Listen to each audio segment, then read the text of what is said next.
के टाइप्स के बारे में और साथ ही म्यूचुअल फंड के अदर टाइप्स के बारे में बात करेंगे। Yield fund, diversified date funds, junk bond schemes, fix maturity plans, floating rate funds, liquid funds, ये सारे डेट म्यूचुअल फंड्स के टाइप्स हैं। चलो तो शुरुआत करते हैं गिल्ड फंड से। गिल्ड फंड गवर्नमेंट सिक्योरिटीज में इन्वेस्ट करते हैं, जैसे कि ट्रेजरी बिल्स, गवर्नमेंट बॉन्ड्स, इनमें इन्वेस्ट करते हैं। गिल्ड फंड्स जनरली उन गवर्नमेंट बॉन्ड्स में इन्वेस्ट करते हैं जिनकी मैच्योरिटी 3 से 5 साल की होती है।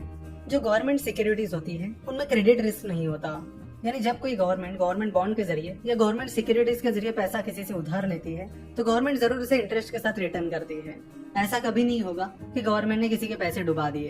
तो यहाँ पे क्रेडिट रिस्क जो होती है वो नहीं होती है। ऑन द अदर हैंड, जब कोई कॉर्पोरेट बॉन्ड होता है जो किसी कंपनी ने इश्यू किया हो, जिसके जरिए वो कंपनी लोगों से पैसा उधार ले रही है, तो उन बॉन्ड्स में क्रेडिट रिस्क रहती है।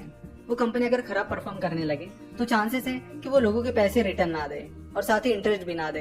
तो गवर्नमेंट बॉन्ड में और गवर्नमेंट सिक्योरिटीज में ये रिस्क नहीं होता, उनमें क्रेडिट रिस्क होता ही नहीं। लेट्स से कि कोई गवर्नमेंट बॉन्ड है जिसकी मैच्योरिटी है 5 साल की और इंटरेस्ट रेट है 8%। तो अगर आप उस गवर्नमेंट बॉन्ड में 10,000 रुपीज इन्वेस्ट करते हो तो सालाना उस पर आपको 8% इंटरेस्ट मिलेगा और 5 साल के बाद यानी मैच्योरिटी के बाद आपको अपना पैसा यानी 10,000 रुपीज की इन्वेस्टमेंट वापस मिल जाएगी। यानी 5 साल तक हर साल आपको सालाना 8% इंटरेस्ट मिलेगा और उस फंड की मैच्योरिटी होने पर जो अमाउंट आपने उस बॉन्ड में इन्वेस्ट की थी वो आपको रिटर्न मिल जाएगी। तो बॉन्ड कुछ इस तरह बहुत ही सिंपली काम करते हैं। तो जैसे कि हमने देखा कि गिल्ड फंड गवर्नमेंट सिक्योरिटीज में इन्वेस्ट करते हैं और वो जनरली 3 से 5 साल की मैच्योरिटी की गवर्नमेंट बॉन्ड्स में इन्वेस्ट करते हैं। सो अगर आप गिल्ड फंड में इन्वेस्ट करने की प्लानिंग कर रहे हो तो आपको 4-5 साल तक उस इन्वेस्टमेंट में बने रहना होगा। अब डेट फंड के अगले टाइप के बारे में बात करेंगे, जिसका नाम है diversified date funds. Diversified date funds government securities और नॉन गवर्नमेंट सिक्योरिटीज दोनों में इन्वेस्ट करते हैं, यानी वो गवर्नमेंट बॉन्ड्स, ट्रेजरी बिल्स, इनके साथ ही corporate bonds, debentures, commercial paper, इनमें भी इन्वेस्ट करते हैं। देखो, गवर्नमेंट सिक्योरिटीज में तो क्रेडिट रिस्क नहीं होता, यानी गवर्नमेंट कभी डिफॉल्ट नहीं करती है, इसलिए डिफॉल्ट रिस्क नहीं रहता। लेकिन नॉन गवर्नमेंट सिक्योरिटीज में डिफॉल्ट रिस्क रहती है और इस डिफॉल्ट रिस्क की वजह से डाइवर्सिफाइड डेट फंड एक रिस्की फंड बन जाता है। डेट फंड का अगला टाइप है जंक बॉन्ड स्कीम्स। जंक का मतलब होता है कबाड़ कचरा, तो नाम से यहाँ इस बॉन्ड का मतलब पता चलता है। जंक बॉन्ड्स वो बॉन्ड्स होते हैं जिनमें डिफॉल्ट रिस्क बहुत ज्यादा होती है। जनरली जंक बॉन्ड्स उन कंपनीज द्वारा इशू किए जाते हैं जिनकी क्रेडिट क्वालिटी बहुत खराब होती है। जंक बॉन्ड्स में डिफॉल्ट रिस्क बहुत ज्यादा होती है, तो फिर इन्वेस्टर इसमें इन्वेस्ट क्यों करेंगे? तो इस रिस्क को कंपनसेट करने के लिए जंक बॉन्ड इशू करने वाली कंपनी ज्यादा इंटरेस्ट रेट ऑफर करती है ताकि वो इन्वेस्टर्स को अट्रैक्ट कर पाए। तो जंक बॉन्ड स्कीम्स में डिफॉल्ट का खतरा बहुत ज्यादा होता है और इसीलिए ये एक बहुत ही ज्यादा रिस्की फंड होता है। डेट फंड का अगला टाइप है fixed maturity plan. Fix maturity plan को समझने से पहले हमें समझना होगा कि ओपन एंडेड और क्लोज एंडेड फंड क्या होते हैं, और ओपन एंडेड फंड और क्लोज एंडेड फंड के बारे में हम अगले लेक्चर में बात करने वाले हैं। और फिर उसी वक्त हम आपको फिक्स मैच्योरिटी प्लान के बारे में भी समझाएंगे। तो बस याद रखिए कि fix maturity plan debt fund का एक टाइप होता है और नेक्स्ट एपिसोड में हम उसे कवर करेंगे। तो डेट म्यूचुअल फंड का अगला टाइप है floating rate funds. Floating rate funds उन डेट सिक्योरिटीज में इन्वेस्ट करते हैं जिनका इंटरेस्ट रेट मार्केट कंडीशंस के अनुसार बदलता रहता है, यानी वो उन डेट सिक्योरिटीज में इन्वेस्ट करते हैं जो कोई फिक्स इंटरेस्ट रेट ऑफर नहीं करते हैं।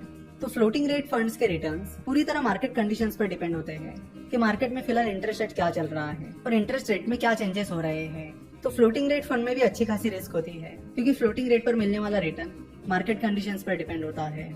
डेट फंड का अगला टाइप है लिक्विड फंड्स। लिक्विड फंड एक बहुत ही इंपॉर्टेंट फंड है। लिक्विड फंड को मनी मार्केट फंड के नाम से भी जाना जाता है।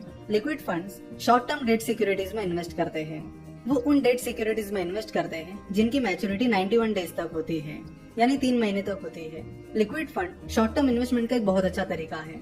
Generally liquid funds saving account से ज्यादा रिटर्न देते हैं। लिक्विड फंड की खास बात यह है कि उसमें कोई लॉक इन पीरियड वगैरह नहीं होता, वो स्पेसिफिकली शॉर्ट टर्म के लिए ही होते हैं, तो आप उसे जब चाहे निकाल सकते हो। तो जब हमारे पास कुछ पैसा होता है और वो पैसा हमें 1-2 महीने बाद चाहिए होता है तो हम उन पैसों को सेविंग अकाउंट में डालना पसंद करते हैं। अगर आप वही पैसा लिक्विड फंड में डालोगे तो आपको सेविंग अकाउंट से ज्यादा इंटरेस्ट मिल सकता है। तो लिक्विड फंड सेविंग अकाउंट का एक बहुत अच्छा अल्टरनेटिव है, जहाँ पर आप कुछ महीनों के लिए या कुछ दिनों के लिए पैसे रख सकते हो। यहाँ पर आप देख सकते हो कि लिक्विड फंड्स ने 6 महीने में, 3 साल में और 5 साल में किस तरह के रिटर्न्स दिए हैं। अब बात करते हैं हाइब्रिड फंड्स की। हाइब्रिड फंड्स वो फंड्स होते हैं जो इक्विटी और डेट दोनों में इन्वेस्ट करते हैं। Balanced fund, monthly income plan और कैपिटल प्रोटेक्टेड स्कीम्स, ये सारे हाइब्रिड फंड्स हैं। तो शुरुआत करेंगे बैलेंस फंड से। बैलेंस फंड इक्विटी और डेट दोनों में इन्वेस्ट करते हैं। बैलेंस फंड इक्विटी के जरिए ग्रोथ पर फोकस करते हैं और डेट के जरिए स्टेबिलिटी पर फोकस करते हैं। तो इस तरह बैलेंस फंड ग्रोथ और स्टेबिलिटी दोनों पर फोकस करते हैं। बैलेंस फंड मिनिमम 65% पैसा इक्विटीज में इन्वेस्ट करते हैं और बाकी पैसा डेट फंड में इन्वेस्ट करते हैं।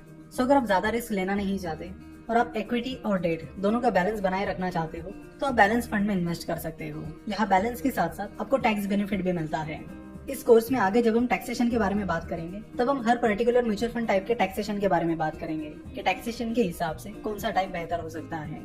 हाइब्रिड फंड का अगला टाइप है MIP, that is monthly income plan. Monthly income plan भी डेट और इक्विटी दोनों में इन्वेस्ट करते हैं। Monthly income plan mainly debt में इन्वेस्ट करते हैं।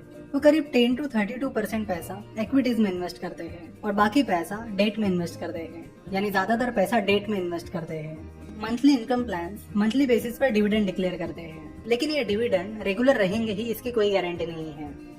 हाइब्रिड फंड का अगला टाइप है capital protected schemes. Capital protected schemes को समझने से पहले हमें समझना पड़ेगा कि क्लोज एंडेड फंड्स क्या होते हैं। तो अगले एपिसोड में हम वो समझने वाले हैं। तो क्लोज एंडेड स्कीम्स को समझने के बाद हम कैपिटल प्रोटेक्टेड स्कीम्स की बात करेंगे।